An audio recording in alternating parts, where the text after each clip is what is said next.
在体内，去抵制这个千机。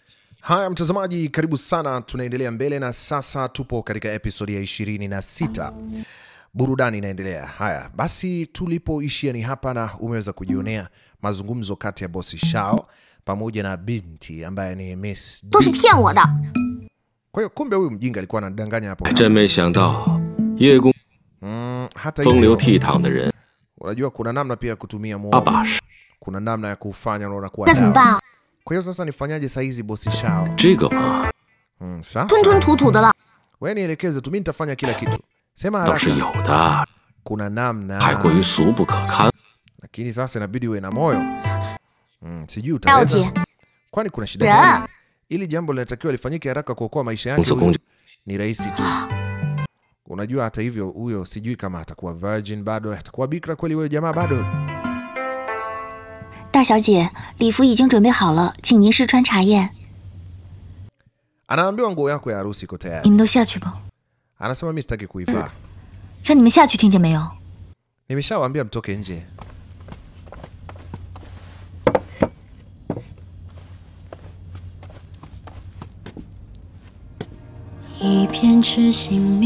Haya, baada ya muda basi ndio hivyo.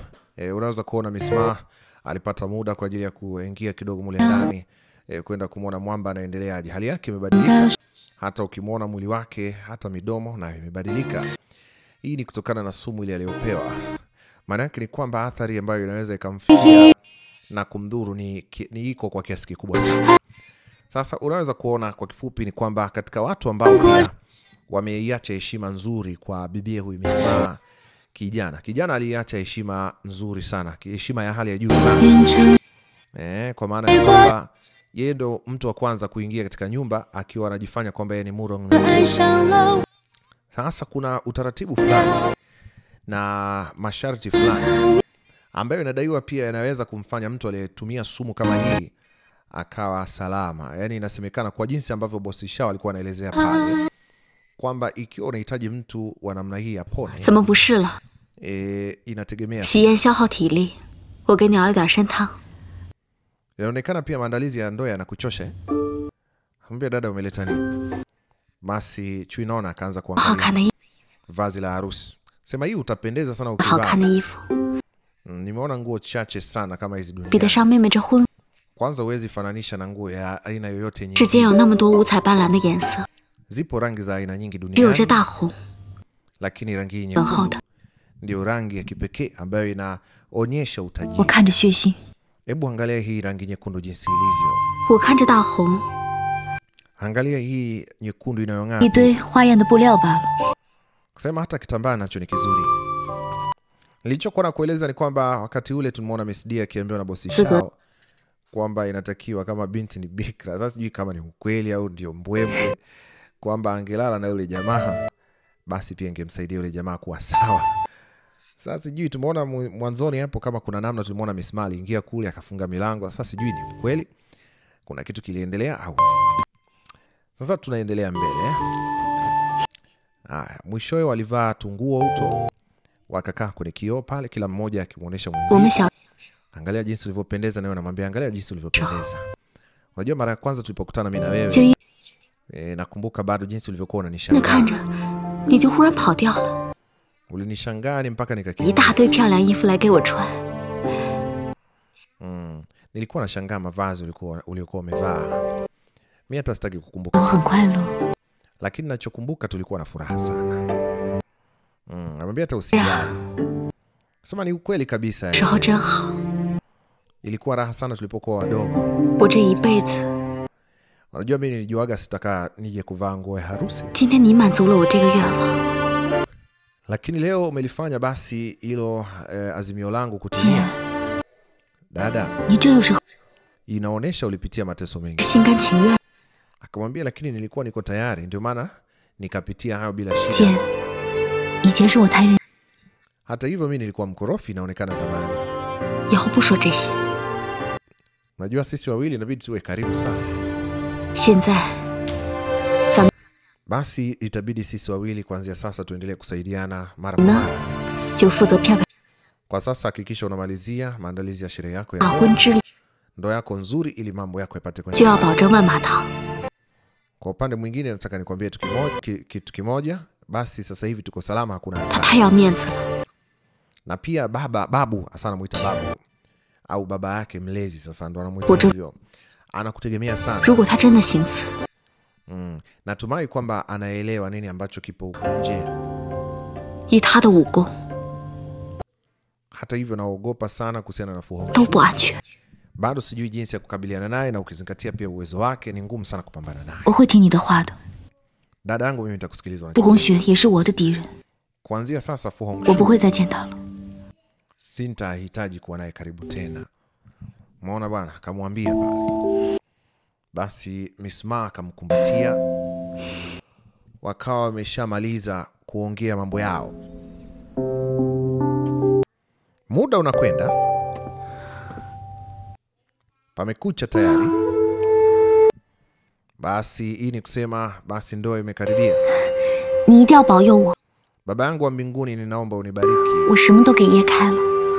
Tayari umeshanipatia hii. Nina imani pia nitapata mema ya siku zijazo. Basi unampata jamaa bado hali yake sio hali. Angalia sasa. Jamaa anaamka akiwa kidogo yuko sawa. Brother Ika, vipi uko sawa?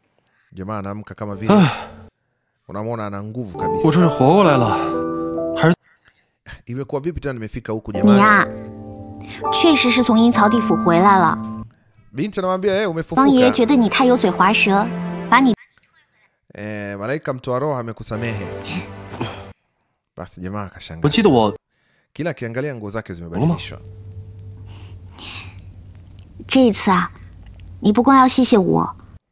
Kipindi hiki unahitaji kunishukuru wewe. Jamaa anajikagua kila mahali. Anagundua ameshapata msaada. Asante sana shangazi yangu. Kwa kweli kwa kile ulichofanya umefanya kitu kikubwa. Mungu akuongezee. Basi nashukuru sana, lakini pia unapaswa tu kuishukuru familia yetu kwa ujumla. Dawa niliyokupa ili kusaidia wewe ni ya kutoka katika familia yetu. Akasema umeitumia hiyo dawa kunisaidia? Nasema ndio. Na hiyo ndio iliyofanya kazi ya kuipiga hiyo sumu ikatoka katika mwili wako. Basi kijana akaanza kufanya practice. Inaonekana dawa yako nzuri bwana, imefanya kazi. Binti anaona aibu pale. Lakini pia machozi yanamlenga, ni kama ana furaha fulani ambayo anaificha, lakini ukweli ni kwamba amefurahi kumwona kijana ameamka tena. Kwa hiyo unataka kuniambia tu umenipa tu hii dawa hivi hivi? Anasema ndio. Ni hivyo tu, hamna kingine.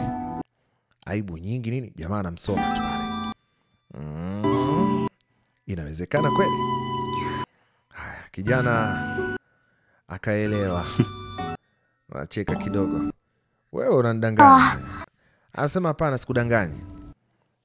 Unanidanganya. Sasa nimeelewa. Binti kashtuka. Dawa yenu ulionipatia itakuwa ya gharama sana. Binti kwa hivyo ni kweli. Ni ya gharama sana. Aibu nyingi kama zote. Lakini pia ulikuwa unapitia maumivu makali. Ulikuwa unaugua sana. Sitaki kutumia vitu vyenu vya gharama namna hiyo bure bure. Kwa hiyo itabidi niangalie namna gani nitafanya kurudisha. Kidogo kukawa na ugeni pale. Ye Shaoxia在这儿呢。叶大哥。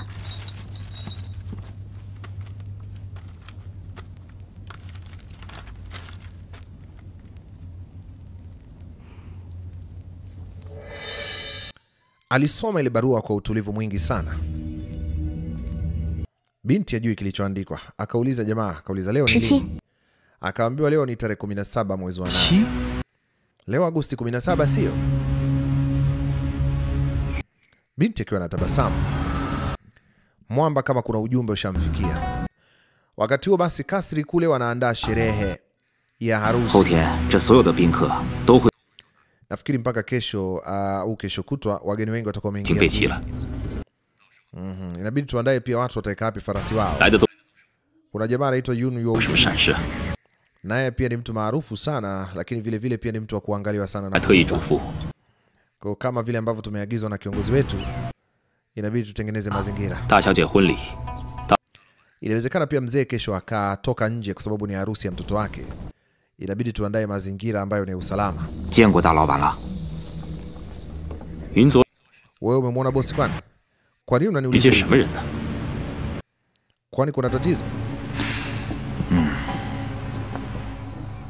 小叶，你去哪儿啊？去万马堂。后天才是大婚之日，你现在去。 Walipotoka nje sasa namuuliza tunaenda wapi? Anamwambia tunaelekea kule 10,000 Hall. Tunaenda kufanya nini? 起去吧。 Jamaa hataki kufunguka kila kitu. Basi mimi ngoja nitakuendesha. Anamwambia tulia basi. 请的是我叶开。 Mimi ndo nimealikwa kwenye harusi, wewe hujaalikwa. 你们丁家为武林世家，他们也会给你们发请帖的。 Unajua kabisa katika ile familia mimi nilishawahi kuendaga pale. Leo mimi nimealikwa, wewe hujaalikwa. 那又怎么样？我们只不过是多说几句话的熟。 Sasa unataka uende na mimi wakati kadi inasema ni mimi tu peke yangu. Wewe hujatajwa huko. 就是想去找马芳玲。 Sasa kuna tatizo gani tena kama unaenda kwenye harusi ya mtu kama Ma Fangling? Si inabidi na mimi niwe. 我们好歹也算是。 Ni sawa, lakini mwisho wa siku kumbuka kwamba wewe haupo kwenye mwaliko. Sasa wewe hujaalikwa unaendaje? Lakini si inabidi iwe wawili, yani mimi na wewe, yani mimi na wewe kama mtu na mchumba wake. Wewe unaongea ushenzi gani wewe? 可是我救过你。 Binti akapata uchungu mpaka akaanza kataka kulia. Uchungu sasa umemkamata. Yani mimi nimekuokoa wewe maisha yako afu unaniambia hivyo. Akasema sawa, kuniokoa mimi sitasahau. 属于你丁大小姐的，让我。 Lakini nani alisema kwamba mimi na wewe tuna 我是不是？ mahusiano? 要不然我改姓丁得了。 Au basi kama ikiwezekana badilisha basi jina lako kabisa. 我不是这个意思。 Sasa unamaanisha nini ukisema hivyo? 就是。 au basi au nini? 就是。 yani au basi yani 就是成。 yani hata kama ikiwezekana hata 我去看看。 mimi nilikuwa nataka tu nikusindikize tu. Twende yote. 冬天才开的。 kwa hiyo unataka tubebe maua kabisa? 我就是想。 mimi nataka nikusindikize mpaka. 我想一个人待。 Sitaki kubaki hapa peke yangu mimi. Baada ya kumwangalia sana akaelewa kwamba binti anamaanisha. 我知道你们丁家千金银很名贵。 Ninajua basi baada ya kile kidongo ulichonipatia kutoka familia yako, kuna vitu vingi sana ambavyo basi unawasiwasi navyo kwamba kuna baadhi ya vitu pengine nitashindwa kuvipa. Sasa chukua kwanza nikupe pesa kidogo. Chukua nikupatie hii. Wewe mpumbavu, nani anasema kwamba wewe unaweza kunilipa? Hata nikikwambia unilipe utaweza? Binti alimfanyia vitu vingi jamaa kwa upendo. Unajua kama huyu binti anakuchukulia vizuri sana. Kwa nini wewe unamfanyia hivyo? Unajua wakati mwingine namkwaza makusudi ili aondoke. Inaonekana kama sumu yako sasa imepata tiba kabisa. Hata sijui hata ni sumu gani walinipatia bana. Lakini basi hizo ni habari njema. Sasa naye olewa ndo kaja. 大婚之前乔州来见我，一定有什么事儿吧？ Anasema ikiwa basi unahitaji nikusaidie lolote kwa habari ya harusi yako unaweza kuniambia tu. 对了， au unaonaje? Alafu pia nikupongeze. Una uhakika kwamba unanifurahia mimi kwenda kufunga ndoa na huyu jamaa? 是想求你一件事。 Kuna jambo nimekuja nikuombe unisaidie, lakini kwanza naomba. 和红学有关吧？ unataka nizungumze na Fu Hongxue? Mimi nakuahidi nitafanya kila niwezavyo. Najua baba yangu atakuwa yuko mashakani. 和我爹说了很多最近。 nafikiri Gongsan pia amemwambia baba yangu mambo mengi yanayoendelea. Na baba anaelewa kwamba kuna vitu vinavyoendelea kwa sasa. 肯定不想让他出现在万马堂，出现在你的婚。 Basi usijali, kama utaki atokee tena, mimi nitafanya nitakachofanya. 所以你想我去拦住他？ au unataka nimwache tu kama unavyo nimwache au nimsaidie? Akasema au nikusaidie. Akasema basi sikiliza nikwambie. 大恩不言谢。 Nitafurahi kama ukiwepo kwa sababu wewe utanisaidia. 夫妻百人，何必这么可？ Yote hayo niachie mimi tu.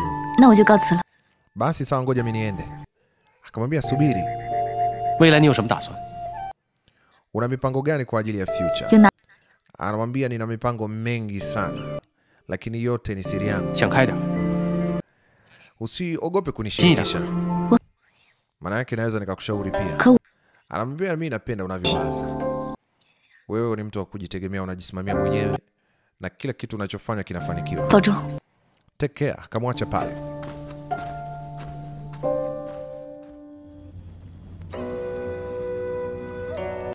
Haya, tunakwenda ukingoni mwa episode hii, lakini unaweza kujionea kuna matangazo muhimu. Comment hapo, hakikisha una subscribe kama hujawahi kusubscribe, like na share pia. Tuna YouTube nyingine inaitwa ya Lukindo, unakaribishwa kusubscribe pia. Anakumbuka wakati binti alimuuliza swali, kwa nini unataka kumuua baba yangu? Mpaka wa leo hajawahi kumjibu na alikuwa akipita pita mbali.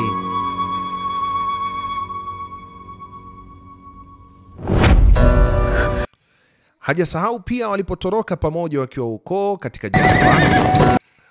Yote hii inamaanisha kuna mengi wanayoyapitia walioyapitia pamoja. Ni mtu ambaye basi kwa namna moja au nyingine inaonesha wazi kwamba anamuelewa, lakini pia katika kuonesha kwamba anamaanisha anachomaanisha, alimpa pia kadi ya mwaliko wa harusi yake. Hiki ni kitu very special, hauwezi kukichukulia poa. Kwa namna moja au nyingine unaona kabisa walikopita wana historia pamoja, na kuna wakati pia waliwahi kusafiri pamoja. Likatokea la kutokea walipofika kwenye lile eneo linaitwa Butterfly Lake. Walipoingia mule, kijana alijikuta amekwama huko chini kwa maji, na kilichotokea basi hapo pale, baadaye binti alikuja kumsaidia. Sasa historia yote hiyo na mambo yote yaliyojitokeza, kusema kweli kijana kila mara akikaa ile picha inamrudia rudia. Binti amemwomba pia Ye Kai amsaidie kuhakikisha kwamba hakutotokea mabaya katika siku ya harusi yake, kwa sababu pia inajulikana wazi kwamba Fu Hongxue yuko pale kwa ajili ya kumua baba mzazi wa Miss Ma. Mzee wangu, inabidi leo tuongee. Unajua kuna mambo yanaweza yakajitokeza hapa, na nimeona nikuongee na wewe ili tusaidiane. Kwanza pole sana kuhusiana na swala la Su. Unajua Fu Hongxue ni mwenetwe, na ningependa kuona jinsi nyinyi wawili mkipambana itakuwaje, lakini nikwambie kitu kingine. Hujawahi kupambana naye kabisa ile yenyewe. Labda siku nikipigana naye ndo utajua nani. Akamwambia basi sawa, lakini naogopa hata leo hii ninavyozungumza mnaweza mkajikuta mmepambana. Akamwambia unamaanisha? Unajua, ngoja nikwambie, maandalizi ya harusi si yameshawadia, na Fu Hongxue atakuwa moja ya wageni. Sasa kama akiingia hatuwezi jua anaweza akafanya nini, kwa sababu jamaa ana mipango. Na mimi ningefikiria kwamba kama inawezekana, wako pia watu wengine ambao either watakuwa wanataka kumuua Fu Hongxue, lakini pia baba yake na Miss Ma pia yuko. Mwanangu, mimi sipendagi kuingilia mambo ya watu kabisa. Najua wewe ni shujaa, hupenda kuingilia michongo ya watu. Kama Fu Hongxue yuko hai, sikiliza nikwambie, tumalizie ili jambo, ni muhimu sana. Mimi nakuamini wewe, upanga wako uko kasi sana. Nisaidie kuhakikisha kwamba yuko salama, lakini vile vile pia hafanyi uharibifu, ili harusi iende vizuri. Akasema sawa, nimekubali. Basi ndio hivyo, Fu Hongxue anajadiliwa kweli kweli. Hii ni kutokana na jinsi ya kwamba, yani kutokana na kwamba yeye ni mtu hatari sana, anaweza akafanya chochote kile. Sasa leo kuna kama watu wana zengia pale mlangoni. Upanga wake hauko mbali, muda wote anatafakari nini afanye. Mama yake alimwambia hakikisha uto fall in love na huyo binti Miss Ma Fangling. Hakikisha uto fall in love na huyo binti. Mama yake na jamaa Master Fu, namuita anaitwa Master Fu mama yake. Haya, kijana, wewe ni mgeni wa nchi. Basi karibu uingie.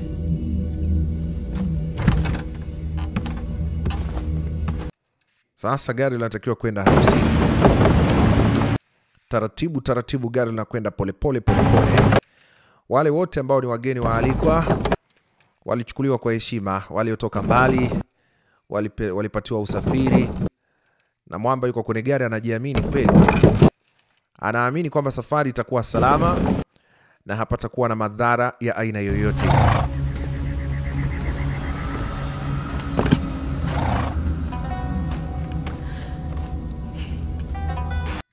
Hatimaye wanafika mahala fulani, na ni sehemu ambayo ni tofauti na aliyokuwa anatakiwa kuelekea. Akamwambia nimebidi nikulete hapa. 请傅少侠到屋里休息。 Nadhani unaelewa ni kitu gani ambacho ulikuwa unakitafuta sana. Alivyogeuka namna hii. 请。 Akamwambia nafikiri kuna mtu ulikuwa unataka kuonana naye, yuko hapa, twende tafadhali. Yeye alitegemea kwamba atapelekwa kwenye kasri moja kwa moja, lakini kwa sababu alitaka kuonana na Ma Kongqun, alipelekwa katika eneo fulani ambalo ni private, la siri sana, ili kuonana na mtu ambaye anamtafuta.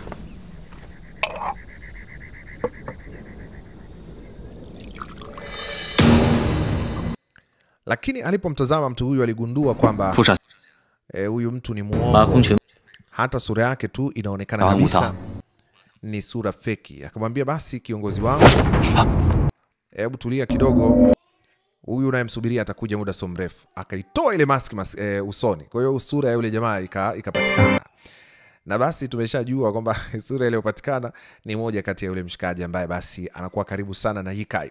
Na walishaongea, akamwomba msaada pale, akamwambia naomba unisaidie kwa sababu wewe ni mtu muhimu sana.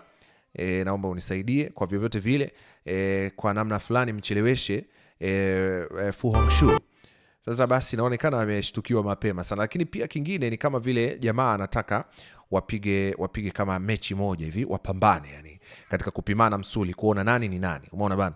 Kwa hivyo basi asante, nafikiri tutakutana tena kwenye episode ya 27 na kuendelea. Mimi naitwa Michael Lukindo, Mr. Informer. Karibu sana. Kama unahitaji kutangaza biashara yako hapa, ama pengine unahitaji kununua YouTube channel, ama unahitaji labda pengine YouTube channel yako imekuwa hacked, basi unahitaji kuirudisha, yote hayo unaweza kuwasiliana nami kwa namba ambayo imekuwa ikionekana kwenye screen yako mara kwa mara. Mimi niko nawe hadi tamati. Ndio kwanza jambo limeanza na ndio kwanza burudani inakolea. Kwa hiyo basi tukutane kwenye episode ya mbele, tuone baada ya pale jamaa atafanya kitu gani. Asante sana kwa muda wako. Mimi bado niko na wewe mpaka kieleweke.